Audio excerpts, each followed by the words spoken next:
الذي خلق الموت والحياة ليبلوكم أيكم أحسن عملا وهو العزيز الغفور آمنت بالله صدق الله المولانا العظيم وبلغنا رسوله النبي الكريم الأمين المختار الكريم ونحن على ذلك لمن الشاهدين والشاكرين والحمد لله رب العالمين إن الله وملائكته يصلون على النبي يا أيها الذين آمنوا صلوا عليه وسلموا تسليما اللهم صل على سيدنا مولانا محمد وعلى آل سيدنا ومولانا محمد وبارك وسلم صلوا عليه صلاة وسلام عليك يا رسول الله صلى الله تعالى عليه وسلم سید کفایت علی کافی مراد آبادی علیہ الرحمہ لکھتے ہیں کوئی گل باقی رہے گا نہ چمن رہ جائے گا کوئی گل باقی رہے گا نہ چمن رہ جائے گا بس رسول اللہ کا دین حسن رہ جائے گا اطلس و غم خواب کی پوشاک پہ نازا نہ ہو اس تن بے جان پر خاکی کفن رہ جائے گا جو پڑھے گا صاحب لولاک کے اوپر درود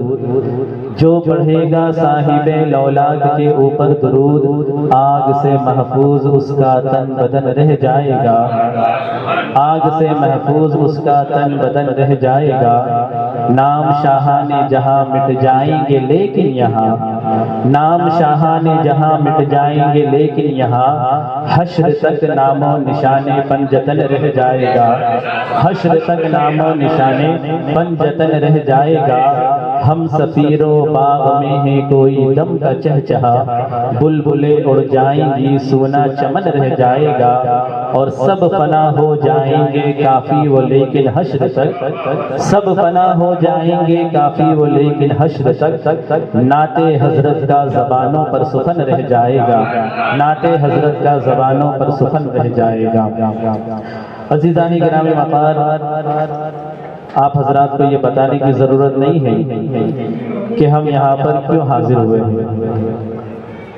یقیناً ایصال ثواب کی محفل ہے جیسا کہ گروپ والے بھی جانتے ہیں اور گروپ والوں کے علاوہ یہاں پر صرف اور صرف صاحب خانہ موجود ہیں تو اس لیے مزید بتانے کی ضرورت نہیں ہے کہ آج کی محفل کیوں منعقد کی گئی ہے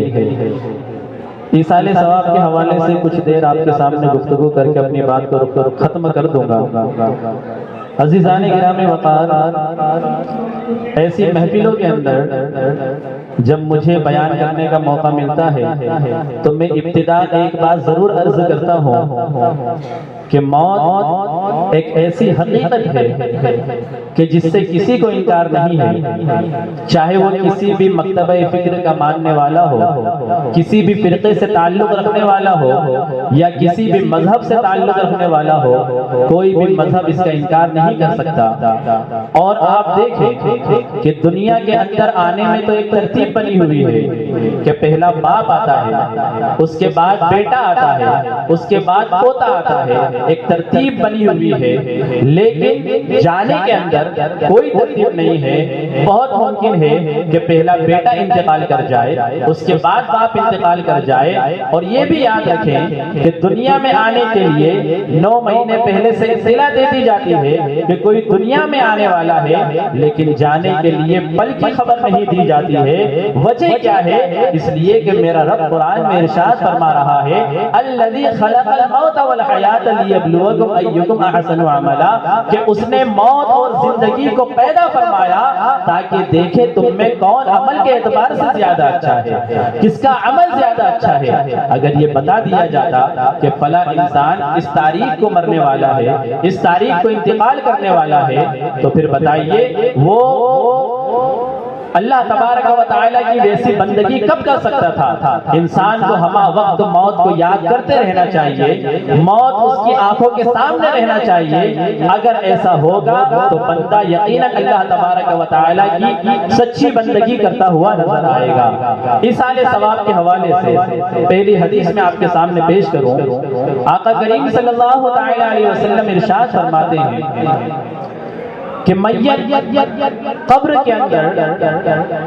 اس کی پوزیشن یہ رہتی ہے کہ جس طریقے سے دریا میں ڈوبنے والا ایک فریادی ہوا کرتا ہے، دریا میں ڈوبنے والا فریادی کیا چاہتا ہے کہ کسی طریقے سے کوئی اسے دریا سے نکال دے، لہٰذا میت کی بھی یہی پوزیشن رہتی ہے قبر کے اندر، وہ منتظر رہتی ہے کہ اس کے گھر والے، اس کے اعزاء اقربا اس کے لیے کچھ ایصال ثواب کر دے، قرآن کی کچھ آیتیں پڑھ دے۔ جب قرآن کی آیتیں پڑھ دی جاتی ہے تو اللہ تبارک و تعالی، مشکوٰۃ شریف کی حدیث ہے، اللہ تبارک و تعالی اس کے نامہ اعمال میں اتنی نیکیاں درج فرما دیتا ہے گویا کہ اللہ پاک اس بندہ مومن کی مغفرت فرما دیا کرتا ہے۔ یہ اس کے لیے ہے کہ جب بندہ مرنے کے بعد قبر میں چلا جائے اور گھر والے اس کے لیے ایصال ثواب کریں۔ ایک صحابی رسول بارگاہ مصطفیٰ میں حاضر ہوئے اور عرض کرنے لگے، یا رسول اللہ صلی اللہ تعالی علیہ وسلم، میری والدہ فوت ہو گئی، میری والدہ انتقال کر گئی، اگر مجھے ان سے ملاقات کرنے کا وقت ملتا تو وہ ضرور کچھ نہ کچھ صدقہ کرنے کا کہتی، تو یا رسول اللہ اگر میں ان کی جانب سے کوئی چیز صدقہ کروں تو اس کا فائدہ انہیں ملے گا کہ نہیں ملے گا؟ آقا کریم صلی اللہ تعالی علیہ وسلم نے ارشاد فرمایا، اگر تم ان کی جانب سے کوئی چیز صدقہ کرو گے تو اس کا فائدہ انہیں ضرور پہنچے گا۔ تو وہ صحابی رسول نے ایک کنواں کھدوایا اور کنویں کو اپنی والدہ کے نام پر وقف کر دیا، اور اس پر حضور پاک صلی اللہ تعالی علیہ وسلم نے ارشاد فرمایا، لہذه ام سعد، یہ سعد کی والدہ کے لیے ہے۔ تو یہاں سے پتہ چلتا ہے کہ مرنے کے بعد جتنا بھی ہم ثواب، ایصال ثواب ہم کرتے ہیں، اللہ تبارک و تعالی یہ تمام ثواب مردوں تک پہنچا دیا کرتا ہے۔ برادران ملت اسلامیہ، حضور پاک صلی اللہ تعالی علیہ وسلم نے ایک اور مقام پر ارشاد فرمایا، شرح الصدور کی روایت ہے کہ جب بندہ قبرستان میں داخل ہو اور داخل ہونے کے بعد سورہ فاتحہ پڑھے، سورہ اخلاص پڑھے اور سورہ تکاثر پڑھے، یعنی الہاکم التکاثر حتی زرتم المقابر، یہ تینوں سورتیں پڑھ کر تمام اہل قبر کو وہ ایصال کر دے، اس کا ثواب پہنچا دے، تو حضور پاک صلی اللہ تعالی علیہ وسلم ارشاد فرماتے ہیں کہ جتنے بھی مرد مومن اور جتنے بھی مومن مرد اور مومن عورتیں اس قبرستان میں دفن تھے، یہ تمام کے تمام بروز محشر اس کی شفاعت کرواتے ہوئے نظر آئیں گے۔ یہ اس شخص کے لیے ہے جب بندہ قبرستان میں پہنچ کر ایصال ثواب اس انداز میں کرے۔ اور حضرت حماد مکی علیہ الرحمہ بیان کرتے ہیں کہ میں مکہ کے قبرستان میں گیا، مکہ کے قبرستان میں جا کر میری آنکھ لگ گئی، میں سو گیا، میں کیا دیکھتا ہوں کہ تمام مردے قبر والے حلقہ در حلقہ بنائے ہوئے بیٹھے ہوئے ہیں، یعنی جس طریقے سے ہم بیٹھے ہوئے ہیں اسی طریقے سے انہوں نے خواب میں دیکھا کہ تمام قبرستان کے مردے اس طریقے سے بیٹھے ہوئے ہیں۔ حضرت حماد کہتے ہیں میں نے خواب ہی میں ان سے پوچھا کہ تم یہاں پر اس طریقے سے کیوں بیٹھے ہو، کیا قیامت قائم ہو گئی؟ تو وہ تمام قبر والے کہتے ہیں کہ حضرت ابھی قیامت قائم نہیں ہوئی ہے، اصل میں ماجرا یہ ہے کہ آج سے 1 سال پہلے کسی شخص نے سورہ اخلاص پڑھ کر ہم کو ایصال ثواب کیا تھا، لہذا پچھلے 1 سال سے ہم اسی کو تقسیم کرتے ہوئے نظر آ رہے ہیں، اس کے ثواب کو تقسیم کرتے ہوئے نظر آ رہے ہیں۔ ارے جو بندہ مومن ایک مرتبہ سورہ اخلاص پڑھ کر کے ایصال ثواب کر دیتا ہے تو اللہ تبارک و تعالی اتنا ثواب عطا فرماتا ہے کہ پورے سال تک اگر تقسیم کیا جائے تو ختم نہیں ہوتا ہے۔ تو پھر جو بندے، جو اللہ کے برگزیدہ بندے بے شمار کلام پاک پڑھ کر اپنے مرحومین کو ایصال ثواب کرتے ہیں تو بتائیے اللہ تبارک و تعالی ان کے لیے کتنے رحمتوں کی بارش نازل فرماتا ہوگا، ان کے لیے کتنے رحمتوں کے دروازے کھول دیے جاتے ہوں گے۔ برادران ملت اسلامیہ، اور اسی طریقے سے میں آپ کو بتاؤں یہ جو آج کی محفل منعقد ہے یہ کل 40ویں کی فاتحہ ہے، یہاں پر 40ویں کی فاتحہ۔ ایک ہمارے معاشرے کے اندر ایک بڑا عجیب سا ماحول پیدا ہو چکا ہے، نتیجہ کیا ہے، 10واں کیا ہے، 20واں کیا ہے، 40واں کیا ہے؟ تو 40ویں کے حوالے سے میں آپ کو بتاؤں کہ 40واں کیا ہے یہ 40 کا عدد وہ عدد ہے جسے اللہ بھی پسند فرماتا ہے، رسول اللہ بھی پسند فرماتے ہیں، اور بزرگان دین نے بھی اس کو پسند فرمایا۔ کیا آپ کو نہیں معلوم کہ جب اللہ تبارک و تعالی نے حضرت آدم علیہ السلام کو پیدا کرنا چاہا تو روئے زمین کی مٹی کو اٹھوایا اور اس پر بارش نازل فرمائی، اور بارش جو اس پر نازل ہوئی تو 39 دن غم کی بارش نازل ہوئی، ایک دن خوشی کی بارش نازل ہوئی۔ لہذا 40 کا عدد اللہ تبارک و تعالی نے یہاں پر بھی رکھا ہے۔ اگر وہ چاہتا تو 40 کے بجائے کوئی اور عدد دے سکتا تھا۔ 40 دن اس پر بارش نازل ہوئی، لہذا 39 دن یقیناً غم کی بارش تھی، ایک دن خوشی کی بارش تھی۔ یہی وجہ ہے کہ ہماری زندگی میں غم زیادہ ہوا کرتے ہیں، خوشیاں کم رہا کرتی ہے، اس لیے کہ یہ اللہ تبارک و تعالی نے حضرت آدم علیہ السلام کی تخلیق کے وقت ہی اس کا انتظام فرما دیا تھا۔ اور آگے چلے آپ حضرات تو آپ کو احساس ہوگا کہ 40 کا عدد جب حضرت موسیٰ علیہ السلام کوہ طور پر گئے توریت لینے کے لیے تو وَإِذْ وَاعَدْنَا مُوسَىٰ 40 لَيْلَةً، ہم نے موسیٰ سے 40 راتوں کا وعدہ کیا، تو یہ 40 راتیں حضرت موسیٰ علیہ السلام نے کوہ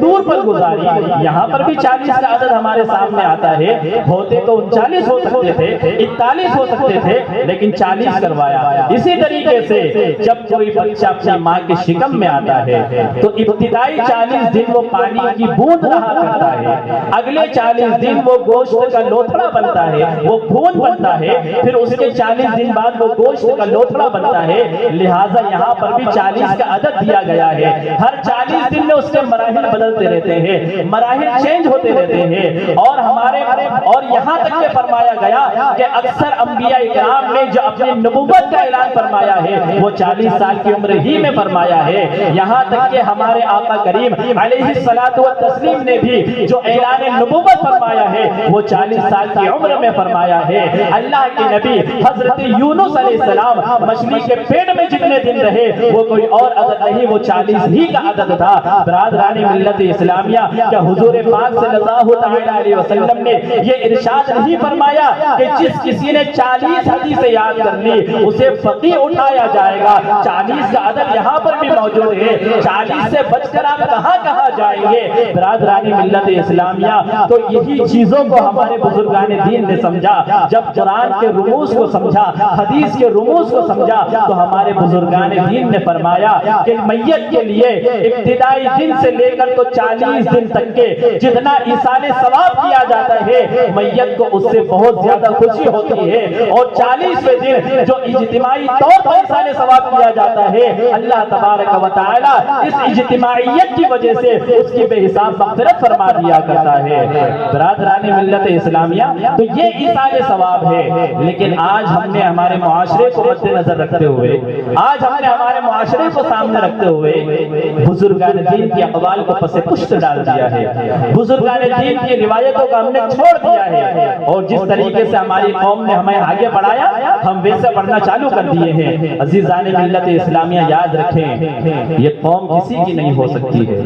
ایک دن آپ کو برا کہے گی، 2 دن آپ کو برا کہے گی، یہ قوم تو وہ قوم ہے کہ انہوں نے اللہ کی بنائی ہوئی مخلوق کو کب اچھا کہا ہے؟ ہم ایک دوسرے کو برا بھلا کہتے رہتے ہیں، جبکہ ہماری شکلیں بنانے والی ذات اللہ تبارک و تعالی کی ہے، تو ہمیں بنانے والے اللہ تبارک و تعالی کی مخلوق کو جب یہ مخلوق قاعدے سے بات نہیں کرتی ہے تو بتائیے ہمارے کام کو کب یہ لوگ سرائیں گے؟ لہٰذا مخلوق کی پرواہ نہ کی جائے، قوم کی پرواہ نہ کی جائے، شریعت کا جو تقاضا ہے شریعت کے تقاضے کے مطابق عمل کیا جائے، اس لیے کہ جو قوم شریعت کے مطابق عمل پیرا ہوتی ہے وہ دنیا میں بھی آباد رہتی ہے اور آخرت میں بھی آباد رہتی ہے۔ عزیزان ملت اسلامیہ، لہٰذا قوم کی باتوں کو درگزر کر کے اپنے علماء سے بات کریں، اپنے علماء کے پاس آئے۔ آج ایک ہماری قوم کے اندر یہ بھی نحوست چلی ہوئی ہے، اللہ اکبر، نحوست کیا کہا جائے اس کو؟ عرفہ، جو شب برات سے ایک دن پہلے کیا جاتا ہے،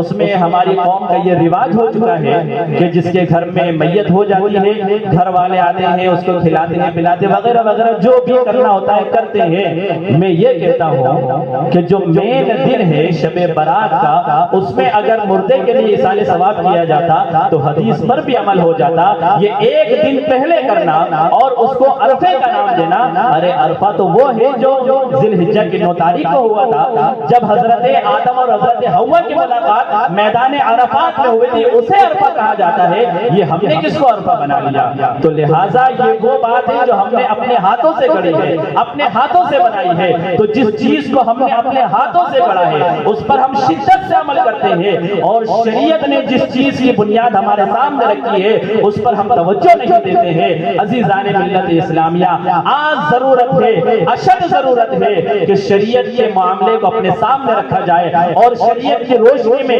اپنے کام کو کیے جائے، اس لیے کہ یہ قوم نہ کل کسی کے ساتھ تھی، نہ آج کسی کے ساتھ ہوگی، نہ صبح و قیامت تک کے کسی کے ساتھ ہوگی۔ ارے جس قوم نے حضور کو پریشان کرنا نہ چھوڑا، وہ قوم ہمیں کب چھوڑ سکتی تھی؟ وہ قوم ہمارے بزرگوں کو کب چھوڑ سکتی تھی؟ لہٰذا جس قوم نے کبھی ہمارا ساتھ نہیں دیا صحیح راہ پر، غلط راہ پر اگر ہوں گے تو 10 لوگ آپ کے ساتھ آگے کھڑے ہو جائیں گے، لیکن اگر آپ صحیح راہ چلیں گے تو آپ کے ساتھ کوئی نہیں آئے گا، آپ کو تنے تنہا چلنا پڑے گا۔ تو لہٰذا جب تنے تنہا نکلو گے تو لہٰذا اس وقت اگر قوم کا ساتھ نہ ملے تو نہ ملے، لیکن اللہ اور اس کے رسول کا ساتھ یقیناً تمہارے ساتھ ہوگا۔ عزیزان ملت اسلامیہ، تو اللہ اور اس کے رسول کے ساتھ کو لے کر جب ہم چلیں گے تو انشاءاللہ ہمیں یہاں بھی فائدہ ہوگا، وہاں بھی فائدہ ہوگا۔ لہٰذا اپنے تمام معاملات میں اپنے علماء کی طرف رجوع کیا کرے اور ان سے سوالات کیا کرے اور ان سے پوچھا کرے کہ ہمارے حق میں کیا بہتر ہو سکتا ہے اور کیا غلط ہو سکتا ہے۔ جب آپ کے علماء آپ کو تشفی بخش جواب دیں گے،